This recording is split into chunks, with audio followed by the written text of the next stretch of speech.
The James Webb Space Telescope is so powerful that it actually can analyze the chemical composition of atmospheres from far, far away. It began with a flicker, just a faint anomaly in the data stream from the James Webb Space Telescope. At first, engineers monitoring the telescope systems believed it was a transient glitch, perhaps caused by a minor solar disturbance or interference from deep space radiation. But then the flicker transformed. The signal, previously a steady cascade of raw cosmic data, altered its rhythm and form. What followed wasn't random noise or corrupted telemetry. It was a pattern, repeating, coherent, structured. Before we start, smash the like and subscribe buttons for more updates. The James Webb Space Telescope, the crown jewel of human astronomical ambition, had been orbiting nearly 1 million miles from Earth at Lagrange Point 2, a vantage perfectly poised between gravity and sunlight. For years, it had peered deeper into the cosmos than any instrument before it, capturing starlight from the infancy of the universe. It had studied the atmospheres of distant exoplanets, revealed ancient galaxies beyond the reach of the Hubble, and brought humanity closer than ever to understanding its place in the universe. But now, Webb was doing something it had never done before. It was sending back a signal that didn't look like scientific data.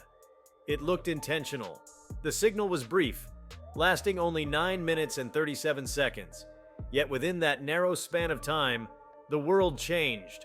Ground control captured it in its entirety, and the moment it was decoded, a chilling silence swept across the Mission Control Center. The scientists and engineers who had spent decades building and guiding the telescope sat frozen, eyes wide, thoughts racing, as the implications sunk in. The final message was not a system alert, not a shutdown command, and not even a farewell from a machine completing its mission. It was a revelation. Across the globe, the news was relayed to space agencies, government officials, and international scientific organizations. Secrecy lasted for less than an hour. The sheer gravity of what had occurred was too overwhelming to contain. Data analysts confirmed that what Webb had transmitted could not have originated from its own programming. This was not a system failure or rogue code.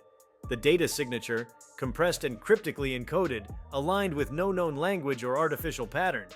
But when it was processed, analyzed, and rendered into visual form, it showed something impossible. The message was a map. Not just any map, but a cosmic cartograph of unimaginable scale and precision. It plotted stars, nebulae, and gravitational anomalies in patterns no human had ever recorded. Some of the celestial bodies didn't even exist in known catalogs.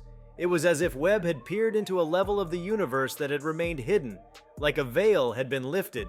More astonishingly, the map appeared to mark specific locations with a repeating symbol, a luminous triangle surrounded by 3 orbiting rings. The pattern was undeniable. These marked zones stretched far beyond our galaxy, deep into intergalactic space, and seemed to suggest destinations or points of origin. Speculation ignited instantly. Scientists, linguists, mathematicians, and cryptographers collaborated in an unprecedented effort to interpret the full scope of what had been transmitted. The message's structure defied traditional encryption. Its logic was not bound by the constructs of any human system. Yet within its symmetry, there was an eerie familiarity, like a mirror held up to the intelligence that made it. Webb had received something, it had witnessed something, and now it had passed it on. No one could say exactly when the telescope had intercepted the data. The transmission logs held no obvious timestamp of the interaction. It was as if Webb had been silent one moment and then, in a single burst, delivered a message that had been waiting to emerge. Was it a response to a deep scan? A result of its observations near a distant black hole or ancient galaxy? Or was it something else entirely? Something sent to it, or through it, intentionally? The possibility that Webb had become a conduit, rather than just an observer, was staggering. For generations, humanity had looked to the stars and asked if we were alone. Webb's final message didn't answer the question directly, but it rendered it almost obsolete. The cosmos, so vast and seemingly indifferent, had blinked. It had responded, or perhaps it had always been watching. What made the message all the more mystifying was its timing. Webb systems were functioning within expected parameters. There had been no warnings, no technical degradations, no pending loss of power or positioning. Yet immediately after the message concluded, the telescope ceased all transmissions. Every communication channel went dark. Power outputs flatlined. The mirrors and instruments, which had performed flawlessly for years, registered no further activity. It was as if the telescope had chosen to stop. Some experts theorized that the message itself might have triggered a shutdown, either a protocol embedded within Webb or a command encoded into the transmission. Others believed the telescope had exhausted its purpose in that moment, having delivered a payload not of human origin but of cosmic intent. Regardless of the cause, the James Webb Space Telescope had fallen silent, leaving behind a message that transcended science and touched the edge of the metaphysical. Governments convened emergency councils. News agencies scrambled to report without hysteria. The public, initially skeptical, grew eerily unified in their response. The image of the cosmic map, rendered in piercing detail and shared globally, spread like wildfire. From classrooms to war rooms, from temples to research labs, humanity stared at the same image. For once, every person was looking at the same mystery, the same possibility, the same unshakable truth that we were no longer observers of the universe, we were participants in it. The implications were not only scientific, but philosophical, spiritual, even existential. The symbols embedded in the map weren't just coordinates, they were invitations, or warnings, or both. Whatever intelligence had crafted this message, if intelligence it was, operated on a level far beyond comprehension. Its medium was starlight and gravity. Its vocabulary was time and space. And through Webb, it had spoken. Humanity had long prepared itself for the day we might detect a signal from beyond.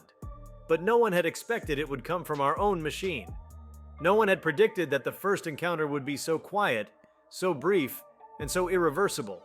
The fact that Webb was unmanned, distant, and now unresponsive only heightened the surreal gravity of the event. There would be no further clues from the instrument. It had delivered what it was meant to, and then it was gone. As scientists studied the map, they began to notice more layers. Dimensional overlays, gravitational shifts rendered in elegant fractal logic, pulse patterns in the data that mirrored quantum behaviors seen in particle physics experiments.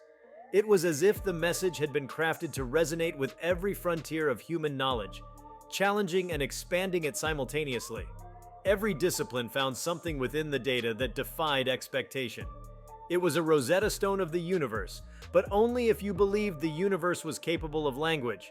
Religious leaders weighed in with interpretations ranging from divine communication to cosmic alignment. Philosophers debated the ethics of response. Should humanity try to answer? Could we answer? Others argued that the message wasn't meant for us at all, that we were accidental witnesses to a conversation between beings or systems operating on cosmic timescales. Perhaps Webb had intercepted a beacon not aimed at Earth, but simply passing through the deep corridors of interstellar space. Regardless of its origin, the message had done something remarkable. It had united the world in awe. Borders, politics, and ideologies faded in the presence of something so incomprehensibly vast. People gathered in public squares, gazed at the night sky with fresh reverence, whispered questions that had no answers. What else was out there? Who had created the map? Why now? The fact that Webb's final act had been one of communication, not collapse, not malfunction, left the strongest impression. It was a machine designed to observe, and yet it had spoken. Whether it had become an instrument of something beyond, or had merely caught the whisper of a far greater intelligence, no longer mattered. The world had received the message. It had felt the shift.